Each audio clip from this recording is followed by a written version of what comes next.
বানাচ্ছি কষা আলুর দম।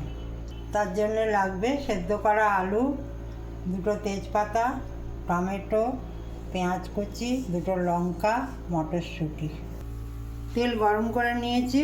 এবার এতে দুটো তেজপাতা, শুকনো লঙ্কা, জিরে আর গরম মশলা দিয়ে দিলাম। এবার পেঁয়াজ দেবো। এবার আদা রসুন পেস্ট দিলাম, একটু ভেজে নিয়েছি। এবার টমেটোগুলো আর দুটো লঙ্কা দিয়ে দিলাম, নুন, অল্প মিষ্টি। এবার দিয়ে দিচ্ছি হলুদ, ধনে, জিরে।